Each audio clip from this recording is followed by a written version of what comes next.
नमस्कार दोस्तों, मैं अभिषेक कुमार मेहता।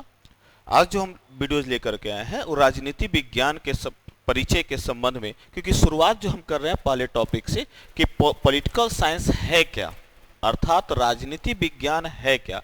यहाँ से ही बीपीएससी ने 3 बार क्वेश्चन पूछा है, 3 बार। ये काफी इंपॉर्टेंट टॉपिक हो जाता है कि राजनीति विज्ञान के संबंध में। चलिए, तो इसमें है क्या, क्या मैं इसको विज्ञान मानूं, क्या इसे विज्ञान माना जाए या इसे कला माना जाए। ठीक है, अब विज्ञान माना जाए तो किस आधार पे माना जाए, उसका तर्क क्या है। क्लियर? ठीक, तो इसी के संबंध में इसके क्षेत्र क्या क्या है, जिसको आप विषय क्षेत्र कहते हैं।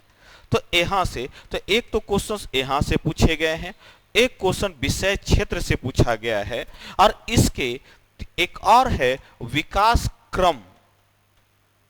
देखिए, हमारे पास ये पता होना चाहिए कि जो हम पढ़ रहे हैं उसमें पढ़ना क्या है, किस तरीके से क्वेश्चन पूछे गए हैं प्रीवियस ईयर में। एक इसके विकास क्रम और उसके संबंध में क्वेश्चन पूछा गया है, जिसमें परंपरावादी दृष्टिकोण है और आधुनिक दृष्टिकोण है। आधुनिक दृष्टिकोण है। क्लियर?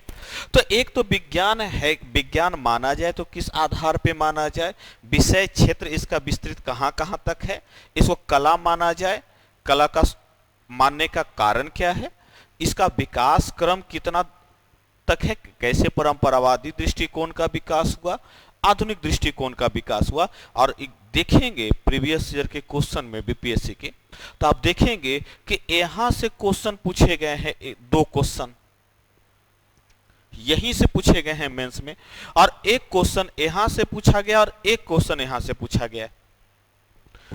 4 बार बीपीएससी ने सिर्फ और सिर्फ इसके परिचय से क्वेश्चन पूछा है। इसलिए सबसे पहला हमें तो ये ध्यान रखना है कि क्वेश्चंस हमको पढ़ना क्या है। इसीलिए मैं बार बार कहता हूं कि आप जब पढ़ेंगे तो अपने पास सिलेबस को जरूर साथ रखिएगा और साथ साथ प्रीवियस ईयर के क्वेश्चंस को जरूर पढ़िएगा, एनालाइज कीजिएगा। जब तक आप प्रीवियस ईयर के क्वेश्चंस को एनालाइज नहीं करेंगे तो ये समझ में नहीं आएगा कि हम पढ़े क्या और कहां से क्वेश्चन पूछा जाता है। सेट के पास तो सबसे बड़ी समस्या है तो कहां से क्वेश्चन आता है, कितना पढ़ना है और कितना छोड़ देना है। तो कितना पढ़ने के लिए हमें पता होना चाहिए कि उस टॉपिक में क्या क्या पढ़ा जा सकता है। क्लियर? इसीलिए देखिए, हमारा उद्देश्य सिर्फ और सिर्फ सिलेक्शन से लेना है। हम इस तरीके से पढ़ें कि वो हमारा 6 क्वेश्चंस बेहतर से बेहतर पकड़ में आ जाए। क्लियर? और हम बेहतर से बेहतर लिख पाए। तो कॉम्पिटिटर के सामने जो कंपटीशन होता है तो उनके सामने पता ही नहीं होता क्या पढ़े और क्या छोड़े। इसलिए मैं प्रत्येक टॉपिक जब भी चर्चा करता हूं या करूंगा तो ये ध्यान रखने की कोशिश होगी कि क्या उसमें उस विषय की क्या पढ़ें और कितना छोड़ दें, कहां कहां से क्वेश्चन पूछा गया है। क्लियर? तो एक पार्ट तो यहां से एक एक क्वेश्चन पूछा गया है और एक क्वेश्चन यहां से पूछा गया है। तो चलिए हम थोड़ा सा इसके परिचय को जान ले कि है क्या ये। देखिए, कई विद्वानों का अलग अलग मत रहा है। हालांकि अगर मैं राजनीति की बात करूं, पॉलिटिक्स की बात करूं, ठीक है, तब पॉलिटिक्स की बात करूं तो यह पुलिस शब्द से निकला है, पोलिस शब्द से निकला है, और जिसका तात्पर्य है नगर या राज्य। अर्थात इसमें हम राज्य की चर्चा हम जहां करेंगे। एक्चुअली प्राचीन यूनान में इसके संबंध में सबसे पहले विकसित हुआ जिसे बताया अरस्तु ने। इसीलिए अरस्तु को पितामह कहा जाता है, इसका फादर ऑफ पॉलिटिक्स कहा जाता है अरस्तु को। सबसे पहले उन्होंने ही एक क्रमिक विकास संज्ञा दी इसको। क्लियर? और कहा कि राज्य के बारे में अध्ययन करना पॉलिटिक्स है, जहां पुलिस शब्द है। अब पुलिस का मतलब होता है राज्य के संबंध में अध्ययन करना। क्लियर? इसीलिए अलग अलग विद्वानों ने, जब हम राजनीति शास्त्र की बात करें या राजनीति की चर्चा करें राजनीति शास्त्र के, तो इसमें अलग अलग विद्वानों का मत अलग अलग हो जाता है। इसीलिए अगर मैं, कुछ विद्वान इसे राज्य का अध्ययन कहते हैं, कुछ विद्वान कहते हैं कि राजनीति शास्त्र का मतलब होता है कि राज्यों का अध्ययन करना। तो राज्य का, इसके प्रमुख विचारक जो हैं ब्रेंडसेल हैं।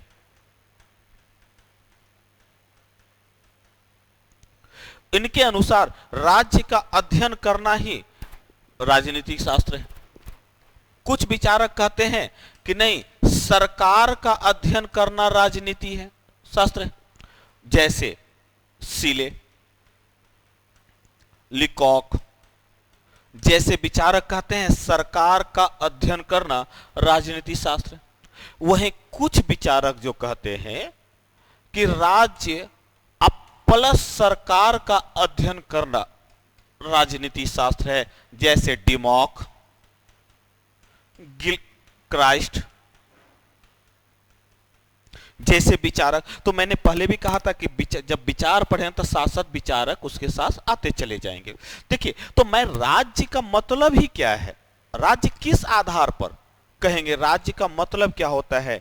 अभी आपने देखा कि हमने कहा राज्य, तो राज्य का मतलब क्या, तो राज्य का मतलब है बंधु, क्लियर। अगर मैं राज्य की बात करूं तो राज्य होता क्या है, राज्य बनने की आवश्यक शर्तें क्या क्या है। तो पहली आवश्यक शर्त है कि वो भौगोलिक अवस्थिति होना चाहिए। पहली आवश्यक शर्त है कि वो भौगोलिक अवस्थिति होना चाहिए। और क्योंकि यही ये एक टॉपिक जाकर के जुड़ जाता है इंटरनेशनल रिलेशन से, और वह है भू राजनीति,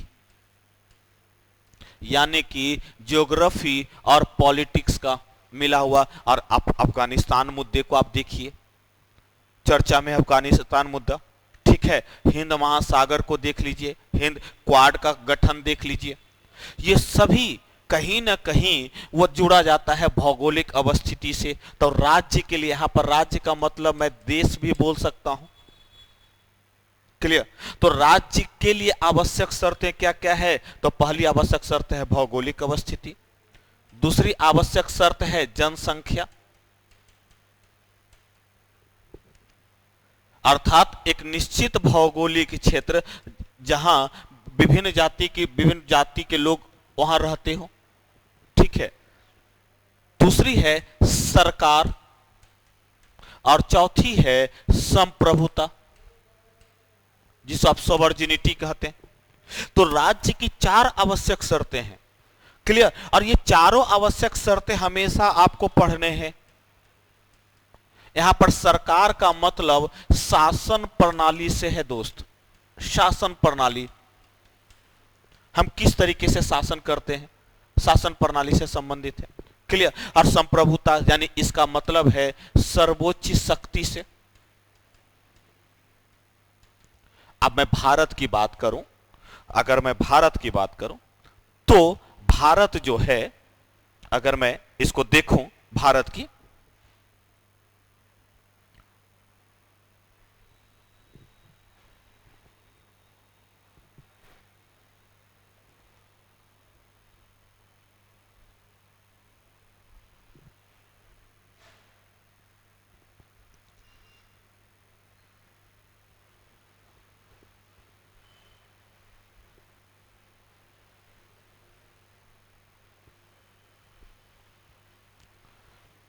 अब भारत की अगर मैं डिस्कशन करूं तो भारत का जो क्षेत्रफल है वो लगभग 32,86,000 कुछ है, ठीक है। अब यहां पर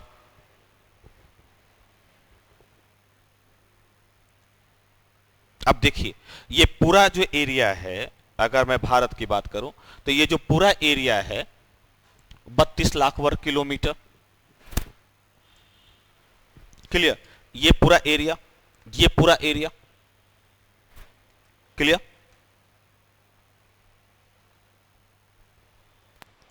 अब इस पूरे एरिया में देखिए तो इतने वर्ग किलोमीटर पे ये जो एरिया है, इतने वर्ग किलोमीटर के क्षेत्रफल में जो जितनी जनसंख्या है, जहां पूरी तरह से संप्रभु है, ठीक है, तो ये एक राज्य की संज्ञा दे सकते हैं।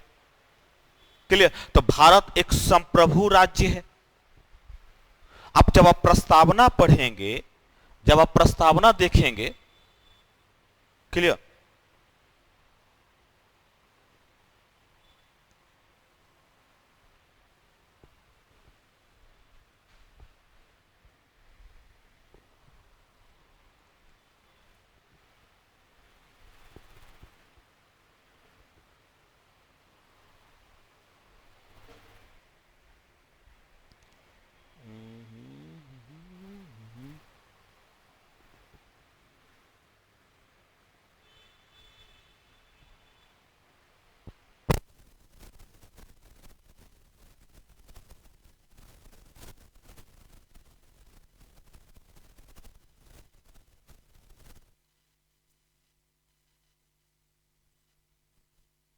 भारत एक संप्रभु राज्य है और भारत के प्रस्तावना में इसका उल्लेख मिलता है, ठीक है, कि हम भारत के लोग संपूर्ण प्रभुत्व संपन्न, क्लियर, संप्रभु है, प्रभु सत्ता संपन्न है।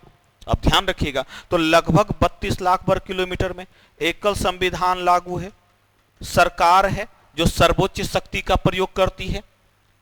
इसीलिए कि भारत एक राज्य है और राज्य की जो चार आवश्यक शर्तें हैं, भौगोलिक अवस्थिति, जनसंख्या, संप्रभुता और सरकार, क्लियर। तो आप यहां पर जब हम चर्चा करें तो एक कहता क्या है कि राज्यों का अध्ययन करना ही राजनीति है या राजनीतिक विज्ञान मान सकते हैं, क्लियर, क्योंकि मैंने भी कहा राजनीति को अलग करेंगे, विज्ञान को मैं अलग करूंगा, तब तो मैं राजनीति करूंगा। तो राज्यों का अध्ययन करना, सिले लिकॉक जैसे विचारक कहते नहीं कि सरकार का अध्ययन करना, कि सरकार जो कार्य करती है वह राज्य के लिए कार्य करती है, सरकार जो कार्य करती है वो राज्य के लिए कार्य करती है, इसलिए सरकार का अध्ययन करना ही राजनीति है। वहीं डीमॉक या गिलक्राइस्ट जैसे विचारक कहते हैं कि राज्य और सरकार का अध्ययन करना, अर्थात इन दोनों का अध्ययन करना ही राजनीति है। इसीलिए अलग अलग विचारक अलग अलग मत देते हैं। यहां तो क्लियर हो गया। अब क्या, क्योंकि मैं पहले भी मैंने कहा कि जब मैं इसे आऊं तो यहां पर विज्ञान शब्द है, यहां पर मैंने राजनीति की चर्चा की। अब क्या इसे विज्ञान माना जाए क्या या नहीं माना जाए? ठीक है, अब मैं इस पे चर्चा करता हूं कि विज्ञान किस आधार पर इसको माना जाए। पॉलिटिकल साइंस आप कहते हैं तो साइंस, तो विज्ञान मानने की आवश्यक शर्त क्या होती है? तो सबसे पहला जो शर्त है कि एक सर्वव्यापी नियम होता है जो सभी जगह लागू, पहली आवश्यक शर्त है। जैसे न्यूटन का गति नियम, गुरुत्वाकर्षण का नियम। तो विज्ञान मानने की जो आवश्यक शर्तें हैं, पहले मैं उसकी बात करता हूं, ठीक है, इसके आवश्यक शर्त की, तब मैं चर्चा करूंगा कि आवश्यक तत्व क्या क्या है विज्ञान के। तो सब पहला तो सर्वव्यापी नियम होना चाहिए। दूसरा, कार्य कारण संबंध होना चाहिए, तभी वो विज्ञान माना जाएगा। तीसरा, परीक्षण संभव हो, परीक्षण अर्थात एक्सपेरिमेंट होना चाहिए, क्लियर। चौथा जो मैं कहूं तो इसमें भविष्यवाणी होना चाहिए, यानी कि आगे क्या रिजल्ट आएगा इसके संबंध में हमें जानकारी होनी चाहिए, क्लियर। ये जो विज्ञान मानने की जो आवश्यक शर्तें है ना, ये पॉलिटी में है या नहीं है, ये उसको फुलफिल करता है या नहीं। इसलिए अगर ये फुलफिल करता है तो विज्ञान, राजनीति एक विज्ञान है, नहीं करता है तो नहीं, क्लियर। अब मैं ध्यान रखिएगा, तो इस पर क्योंकि राजनीति एक विज्ञान है, अब मैं कहूं राजनीति विज्ञान है तो क्या यह 4 आवश्यक शर्तों को फुलफिल करता है या नहीं करता? पहला आवश्यक शर्त अगर मैं देखूं तो इसमें परीक्षण करना संभव है। परीक्षण संभव है कब? क्योंकि परीक्षण कहां होगा? तो मानवीय स्वभाव पर या मानव पर परीक्षण होगा। दूसरा, इसमें कार्य भी और कारण भी संबंध पाए जाते हैं। ये चारों जो शर्तें जो आप देख रहे हैं ना, ये सभी शर्तें लागू है, सभी शर्तें लागू हो जाती है राजनीति में। कार्य कारण संबंध भी पाए जाते हैं, परीक्षण भी पाया जाता है जो मानव परीक्षण होता है, जो इसके पक्ष में तर्क दिए जा सकते हैं, पक्ष में तर्क दिए जाते हैं। ठीक है, सब जगह नियम लागू है, सर्वव्यापी नियम लागू हो, जैसे न्याय, समानता। क्लियर? भविष्यवाणी संभव है दलों के संबंध में।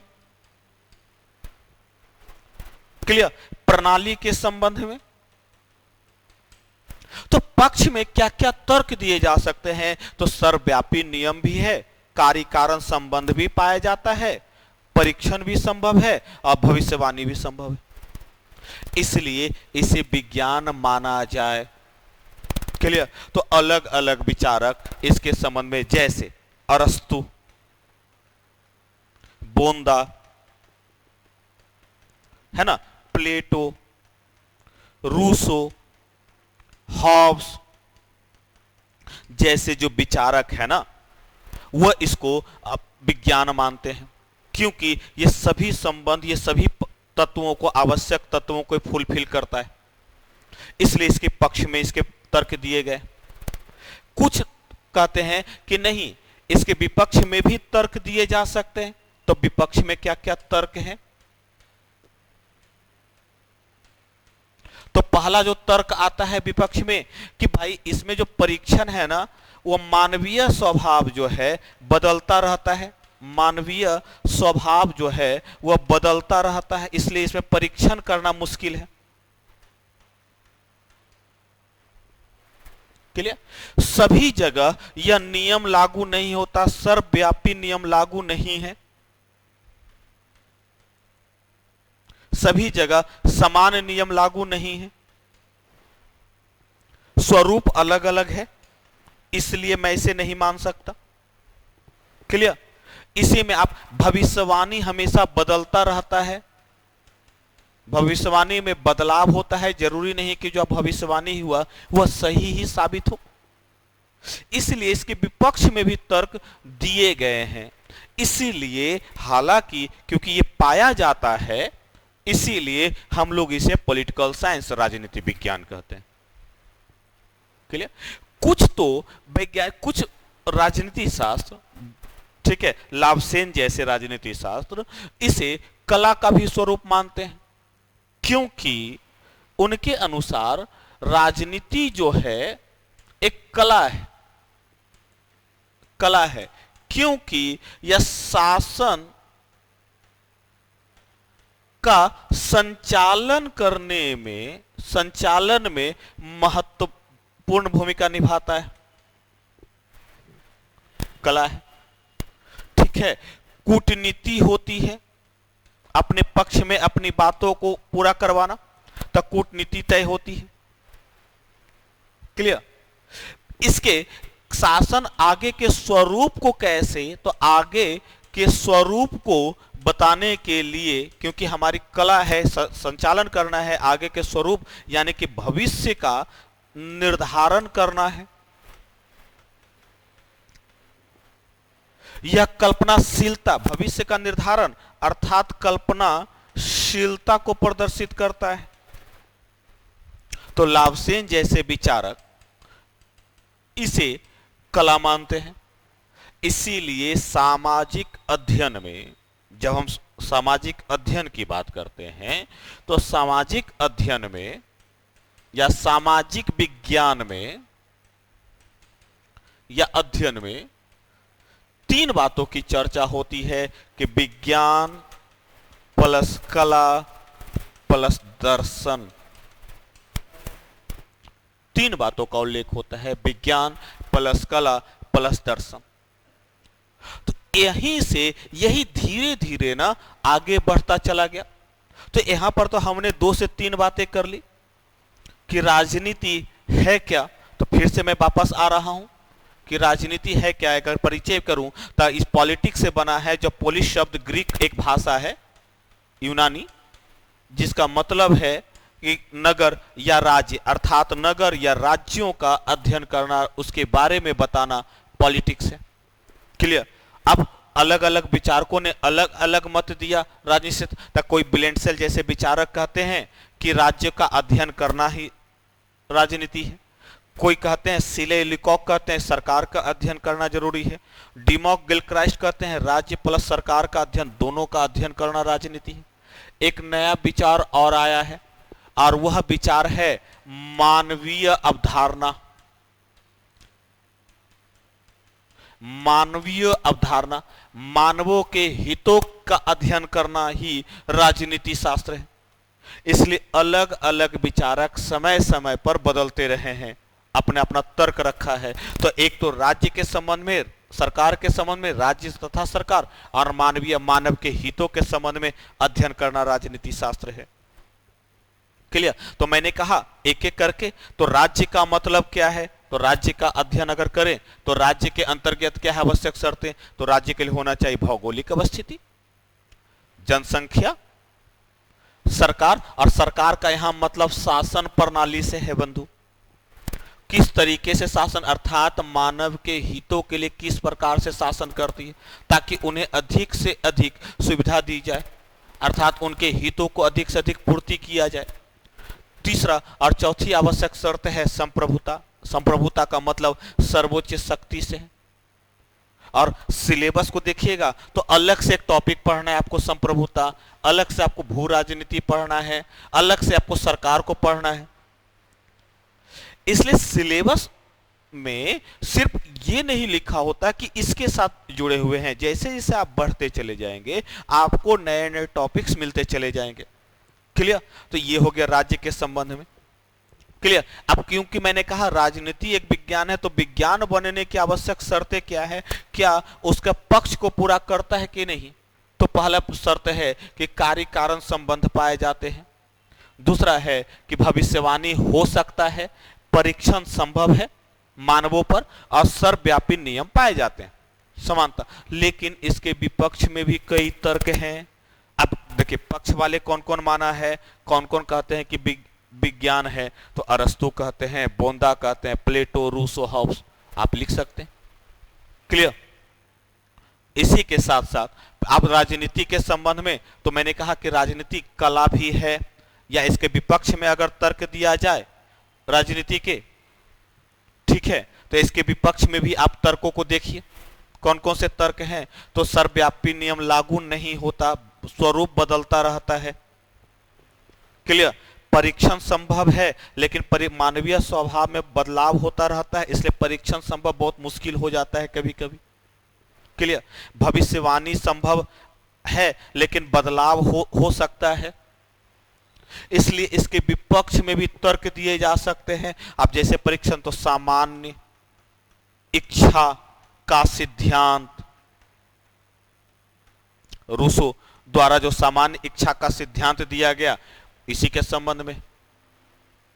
ठीक है। तो ये चीजें जो है आपको क्लियर कर देता है कि भाई हमको क्या क्या पहले राजनीति है भी या नहीं है।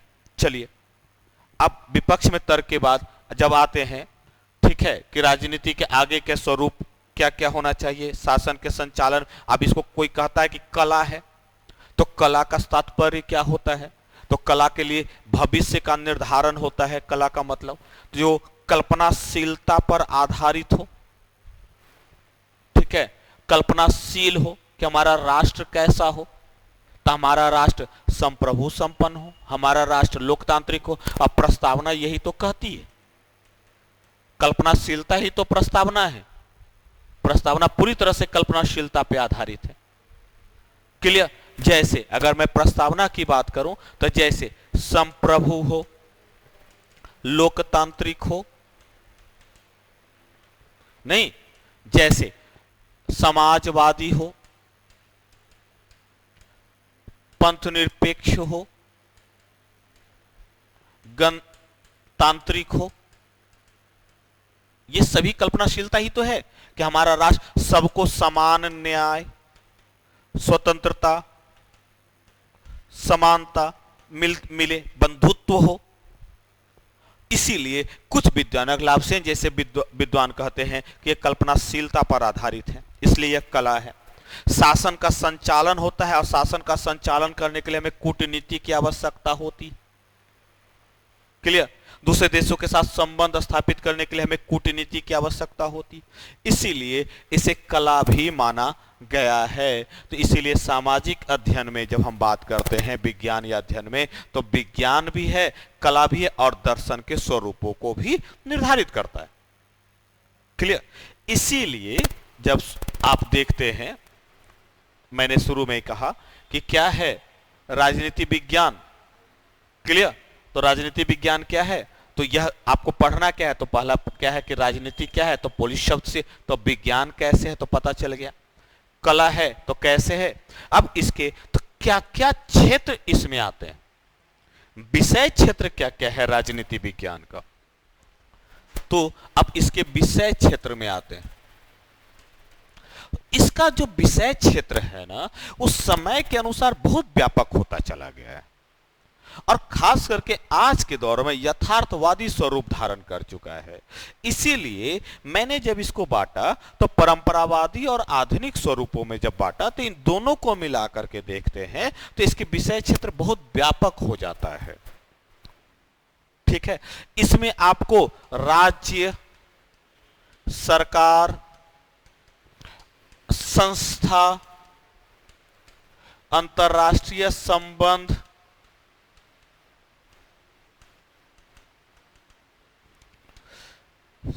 संस्था, अंतरराष्ट्रीय, आपका क्षेत्रीय, तुलनात्मक संस्था, जैसे संसदीय प्रणाली, संसदीय प्रणाली या जिसको कहें तुलनात्मक राजनीति, संसदीय प्रणाली, इसी के साथ साथ संघीय प्रणाली, दूसरे देशों के साथ संबंध,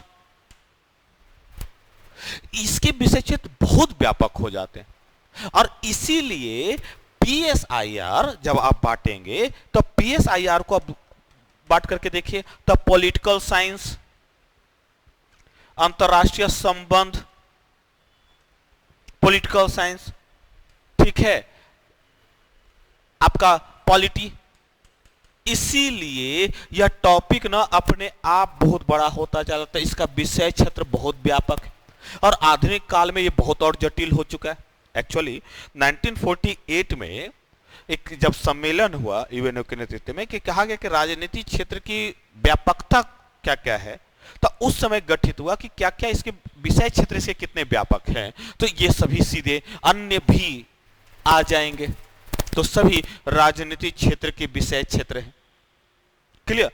अब ध्यान रखिएगा, तो एक तो ये क्वेश्चंस आया है, तो कहां कहां से आपको, इसीलिए ना राजनीति शास्त्र का जो टॉपिक है वो काफी ज्यादा व्यापक हो जाता है और सबसे ज्यादा, अब मैंने पहले वीडियोस में बताया भी था कि बीपीएससी में ये कितना इंपॉर्टेंट है, कितनी महत्वपूर्ण है ये।